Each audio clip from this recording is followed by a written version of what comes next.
Radio Sintonía, con criterio propio. Radio Sintonía.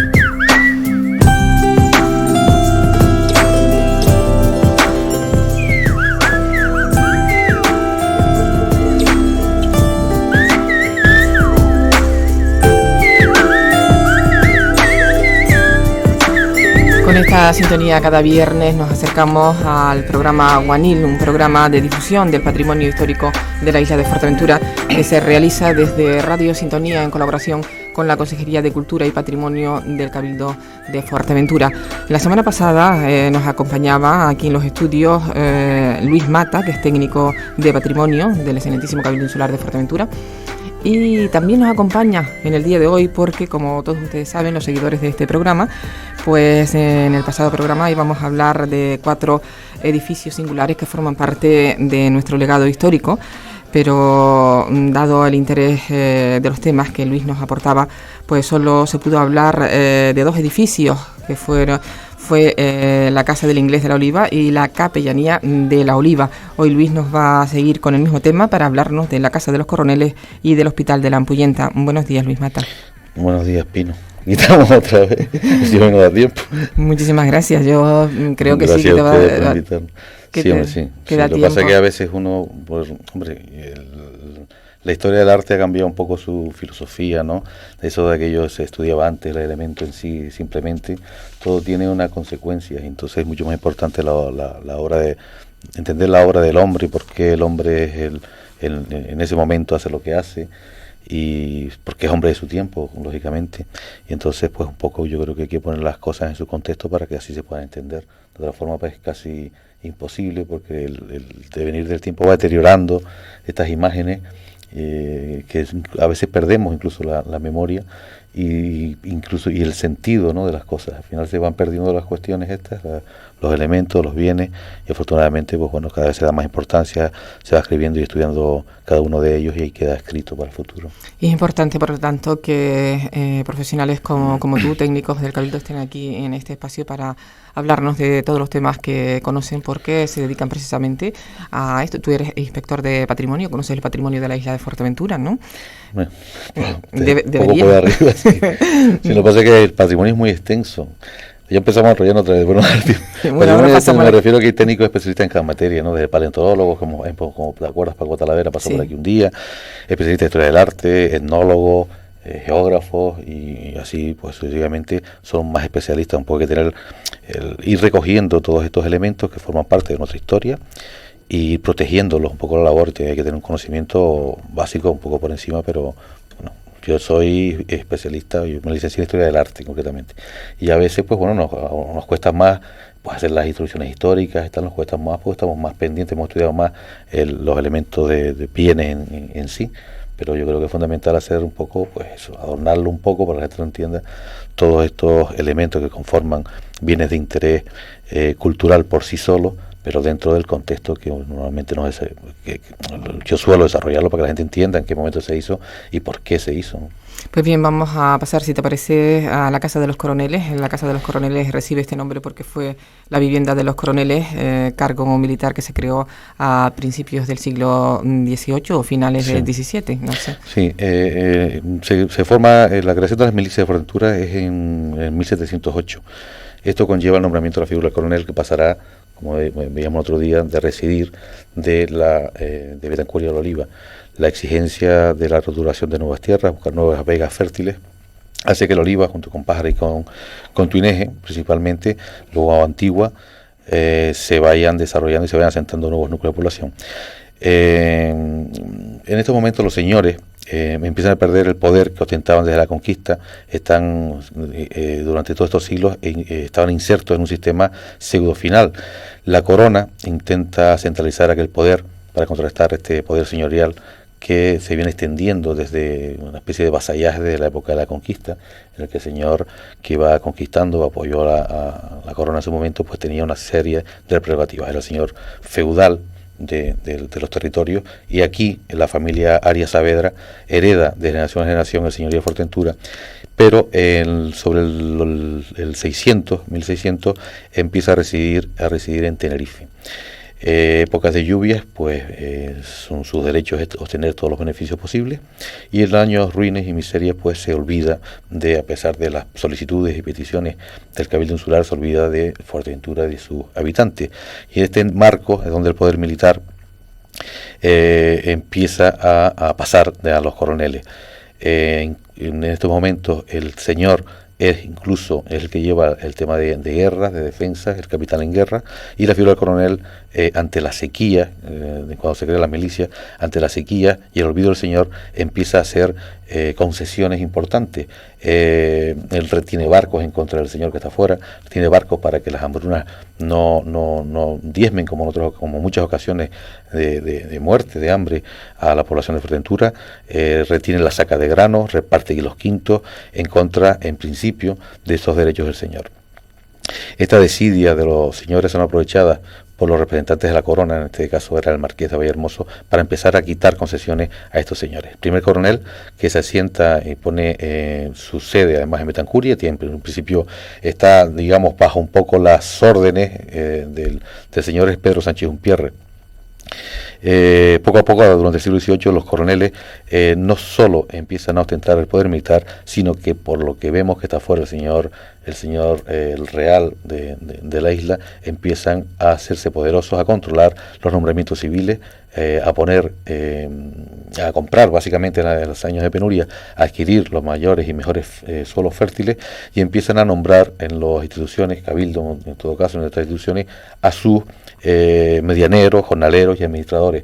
De alguna forma empiezan a controlar ya de facto, de hecho, todas las instituciones y la vida de Fuerteventura.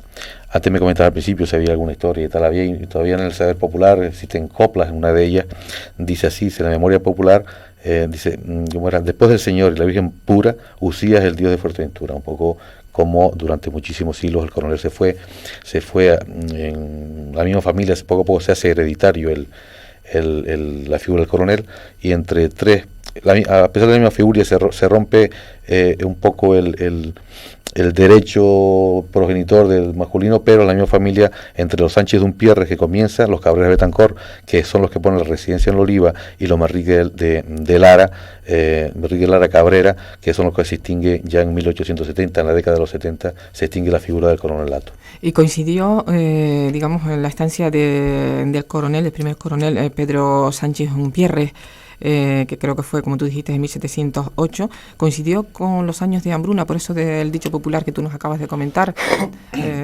Efectivamente, incluso, bueno, la figura del coronel y la historia del coronel, yo creo que esto lleva más de un programa, y quizás es mejor que venga un historiador más especialista, porque fíjate tú que en estos años de penurias, la figura, te recordás, José Sánchez Umpierre tuvo una gran importancia con las milicias también, con la guerra contra los ataques piráticos, la famosa batalla de Tamasite, etcétera. Pues podría ser, creo yo, pues importante para esas historias de la humanidad, ¿no? Lo que ocurrió y los avatares. Efectivamente, desde el primer coronelato ya empieza, estando el señor fuera, ya no reside en la isla, empieza inmediatamente a usurpar los poderes reales. Pero son los primeros coroneles los que empiezan a ir en contra de los intereses del señor. Empiezan, lo que decía antes, no me recuerdo ahora los casos concretos, pero sí se llegó incluso a apresar barcos que no querían fondear para quitarles el grano para repartir a los majoreros. Prohibir la saca de granos en aquel momento, saca de granos en las concesiones que tenían, los diezmos, los derechos de la iglesia, que eso era casi como bajo pena de excomunión, y prohibir la saca de los derechos señoriales era poco menos que ser encerrado.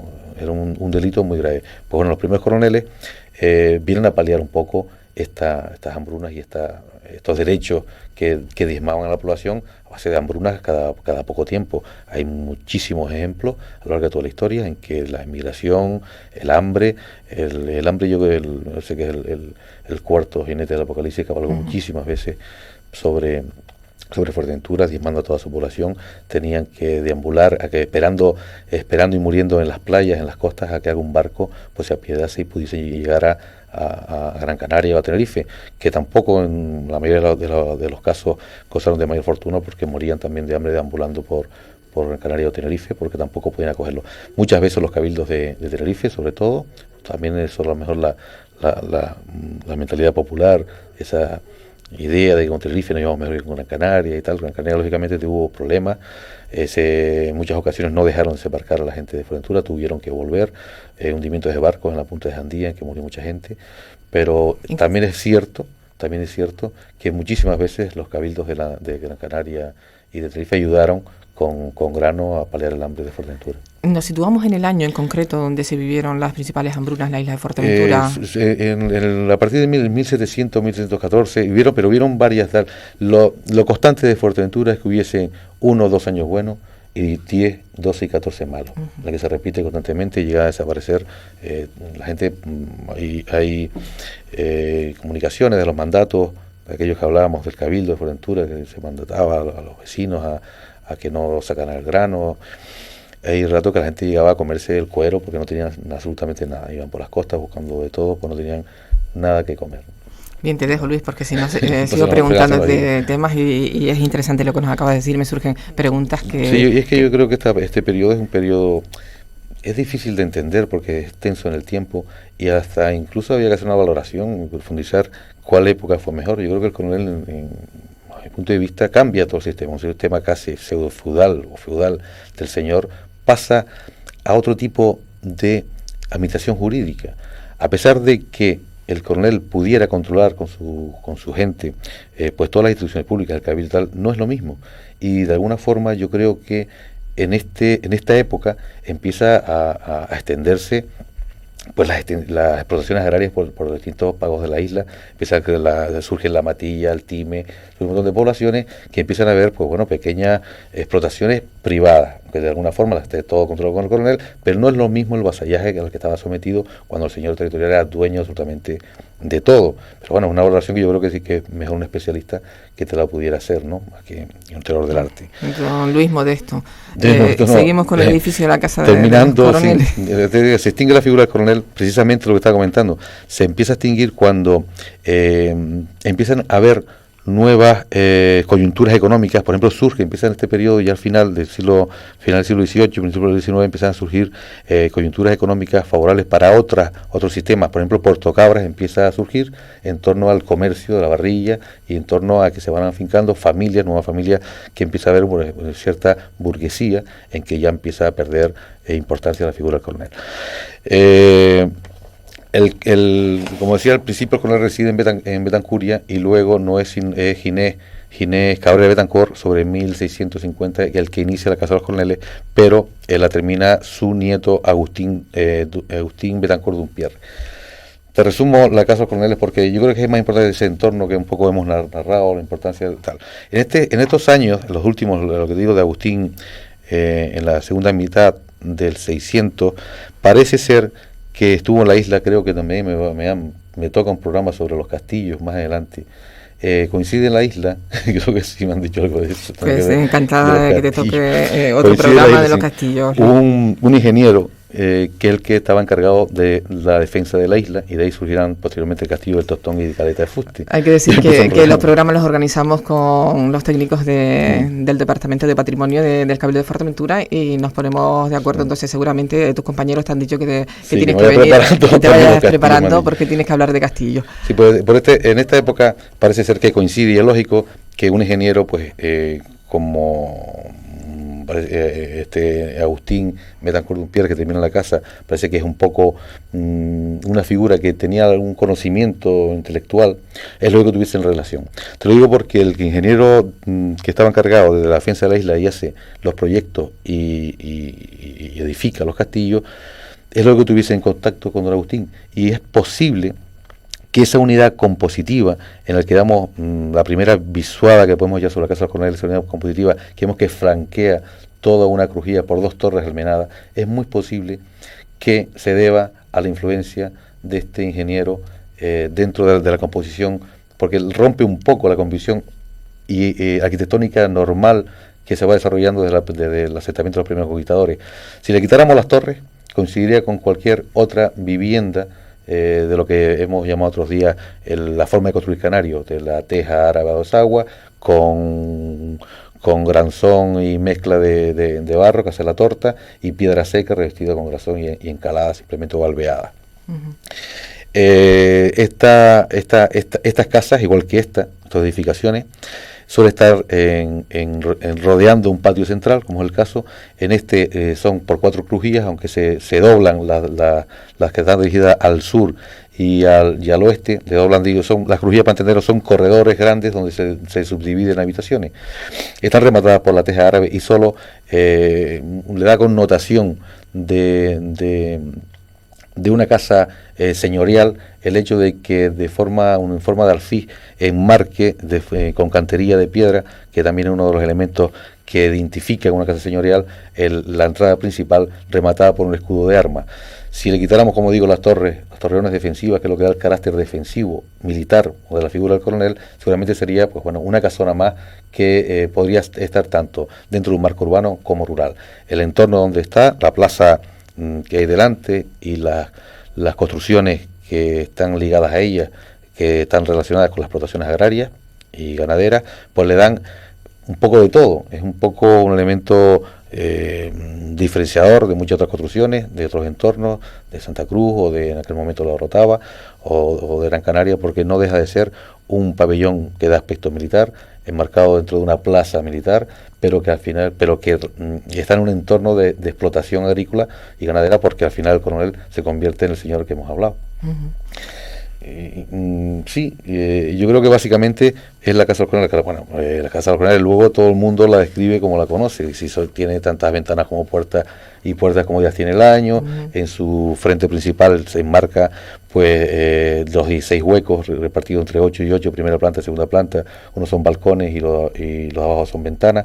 Pero bueno, básicamente yo creo que es que hasta aquí, luego pasaremos a otro edificio, hasta aquí sigue el mismo modelo arquitectónico, la evolución arquitectónica que hablamos el otro día, las casas señoriales de Betancuria, que son exportaciones de la zona de Andalucía, con el patio central, corredor central en torno al patio está sobre madera, sobre vigas talladas, y son las que dan entrada al resto de los habitáculos.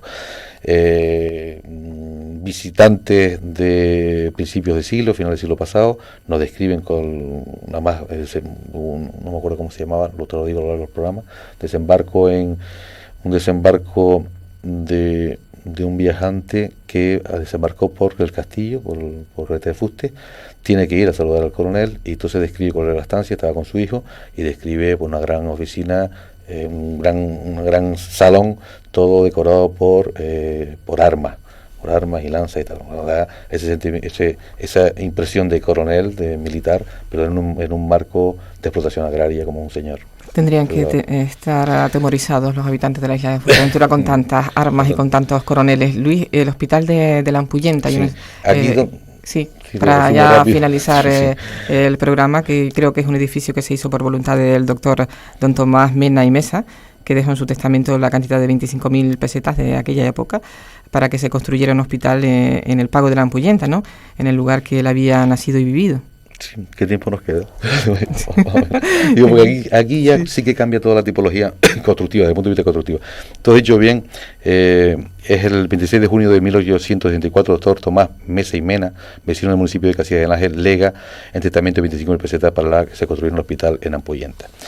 Era una situación estratégica, primero él era de Ampullenta, pero era más o menos geográficamente el centro de la isla. Este doctor falleció en 1868, si quiere. No era normal que en aquella época saliese de una familia humilde como en este caso, con 14 años, a estudiar a Las Palmas, después de vender toda la cementería de un año, el esfuerzo de los padres para que pudiese estudiar. Casi toma los hábitos así sus estudios en Las Palmas, pero un hermano que reside en Cuba lo hace ir a La Habana y allí se doctora, ahí se estudia de medicina y allí se especializa y parece no, de hecho lo fue, se hace un gran especialista y goza de fama y riqueza, incluso va a hacer especialidades a París y a Cádiz. Cuando vuelve de hecho un hombre rico, parece que es una buena persona, y en lo que la descripción histórica que hay por ahí, en los relatos que todavía queda algo, parece pues que trataba a los vecinos pues con caridad y tal, y que era un hombre consciente del medio en que el que hacía. Pasan muchísimos años hasta que el que estaba designado que era don Antonia Rodríguez, don Miguel Martín, estaban designados para que hiciese con su última voluntad, con 25 pesetas, empiece a hacer las obras. Pasan muchísimos años sin que se haga absolutamente nada. Y es a través de mandatos. Primero es el propio alcalde de Casillas que es el gobernador civil, y es hasta por lo menos 20 años más tarde no se empieza ni siquiera a poner dinero, inicia unas 15.000 pesetas primera, luego 10.000, con lo cual pasan muchísimos años en que esos posibles intereses hubiesen dado para que fuese un hospital, que nunca fue, como veremos. Desde el punto de vista tipológico, se le encarga por fin en 1897, fíjate que se muere en 1864 y en el 97 parece que ya se le encarga las obras a un arquitecto. Sí, termino. Entonces, ¿para qué te hago las señales? Si tú me lo dices antes, que quedan 5 minutos. Bueno, lo más importante es que tipológicamente ya cambia toda esa proyección que hemos visto hasta ahora tipológicamente. Empieza a utilizar la argamasa de cal en sus proporciones. Ya es un arquitecto culto, que es el arquitecto provincial, el que hace una mezcla de cal y arena que han hecho que ese edificio llegue hasta el cual hasta ahora. Se utiliza nueva teja y se cambia, no te ríes, que yo no rollo. Y se cambia incluso el modelo constructivo que desde el Renacimiento te viene utilizando para los hospitales. En resumen, pasa mucho tiempo. Casualmente, también hay intención que Puerto Rosario tenga un hospital, se hace el hospital de la Cruz Roja, y yo creo que si hay una pugna para conseguir ese hospital, como este no estaba dotado, nunca se dotó para su explotación como tal, al final fue vivienda, fue escuela, hoy es un edificio religioso, pero nunca llegó a ser hospital. Empieza a ser el hospital de la Cruz Roja de Puerto de Cabra. La voluntad entonces del doctor Romera no se cumplió. No como tal, desafortunadamente. ¿Y qué nos podrías decir ya para terminar? ¿Qué destacarías de la edificación? Para mí lo más destacable desde el punto de vista estilístico es que desde el Renacimiento la tipología, incluso en el hospital de Santa Cruz de Tenerife, que hay dos, uno del militar y no sé, el otro de los Santos Inocentes o algo así, no recuerdo ahora. Se lleva la misma tipología de hospital, de la misma, recordarás la Casa Coronel, con el patio en centro, con corredores alrededor, habitaciones en torno a ese patio. Se cambia la fórmula. A uno, yo creo, dicen que en aquel momento era como más novedoso y mucho más eficaz como hospital, a uno anglosajón, que es por pabellones comunicados entre sí, pabellón central. Este tiene un pabellón central comunicado a los dos corredores con dos pabellones laterales. Se cambia la fórmula como te dije, de material, y la fórmula de techado, que es muy importante, sobre todo antes cuando se era con piedra y barro. Las aguas filtraban las paredes y terminaban tirando el edificio. En este caso se cambia por una teja, que es distinta, es una teja francesa, que va engarzada con los tirantes de madera que la sostienen, y por lo tanto no se ruedan esas tejas, como el caso de la teja árabe, que había que ir poniéndole peso sobre ella para que en la pendiente no se corriera y no se cayera. Si no llega a ser por estos materiales, después de tantos años que estuvo sin terminar, hubiera sido casi imposible que llegase hasta nuestros días. ¿Y qué tienen en común estos 4 edificios, los dos de los que nos hablaste la semana pasada, que es la Casa del Inglés en La Oliva, la Capellanía también de La Oliva, la Casa de los Coroneles y el Hospital de la Ampuyenta? Pues poco en común con los otros. Yo digo que cambia desde los materiales hasta la tipología. Los otros sí que se puede seguir con ellos una evolución lógica de un arquitecto culto, pero dentro de las normas constructivas de aquel momento, de los estilos en boga que fueron traídos en la época de la conquista y que siguen una evolución normal, adaptándose a la climatología, a la climatología y a los materiales que de aquí se tienen. Incluso las familias poderosas traían el material de Tenerife o de la isla de Madeira, para poder edificar. Todo esta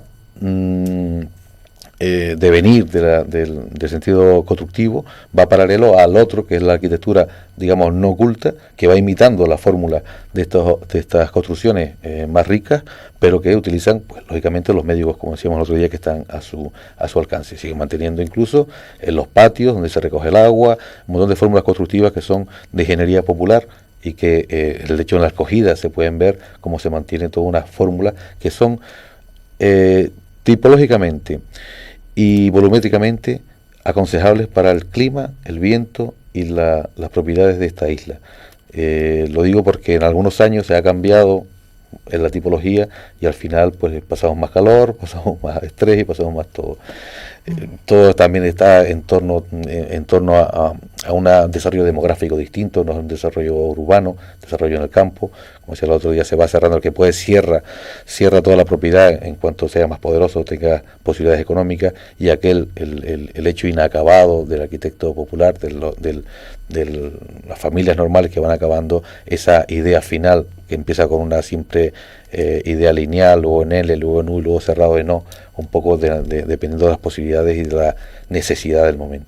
Es decir, que estos 4 edificios... Y el último pues cambia, como digo, todo, ya lo hace un arquitecto, ya este arquitecto que comentábamos antes, Antonio Pintor, arquitecto provincial, y es un arquitecto que está tipológicamente y constructivamente a las últimas, podríamos decir, está al tanto de los últimos arquetipos y los últimos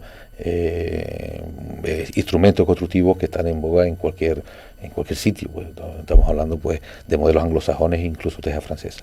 Bien, como te decía, entonces estos 4 edificios se tuvo en cuenta en su momento cuando se edificaron la climatología de la isla. Entonces también yo no sé si hoy se tendría que tener en cuenta eso, ¿no? Pero como estamos en un proceso... Sí, yo creo que el tema del de cambio en el clima, pues por eso no tiene nada que ver. Los ventiladores. Sí, efectivamente todas las casas, sí, eso lo saben todos los majoreros y bueno, y todos los que llevan, la gente que lleva tiempo aquí, todas las casas de Fuerteventura estaban orientadas de una determinada manera, porque dependiendo de los vientos dominantes, que es el alisio, todas miran hacia el sur, dando espaldas al norte. En el norte como mucho se abren una serie de pequeños ventanucos arriba, que se llaman troneras, que el propio calor hace que el aire caliente suba y se vaya regenerando con las puertas abiertas. Muy pocas ventanas, porque para cubrirse del sol lo mejor es estar cerrado, con gruesas paredes de piedra,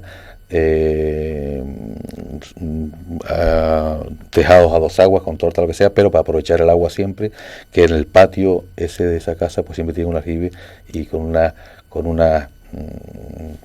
¿cómo se llaman? Para limpiarla, no sé cómo se llama ahora mismo eso de limpieza, para que el agua pueda ser pues consumible.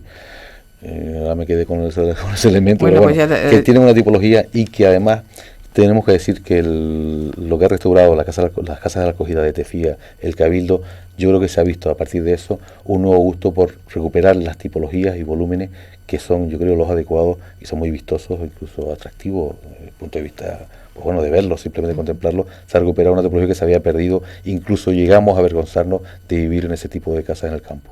Bien, Luis Mata, con este interesante tema que nos aportas al final del programa, nos despedimos agradeciéndote pues tu presencia hoy aquí y esperando pues que vuelvas en otros programas. El próximo viernes decirle a los oyentes que a partir de las 12:15 aproximadamente estará nuevamente Guanil, un programa de difusión del patrimonio histórico de la isla de Fuerteventura que se realiza desde Radio Sintonía en colaboración con el Cabildo Insular de Fuerteventura. Luis, buenos días, muchas gracias. Gracias a ti.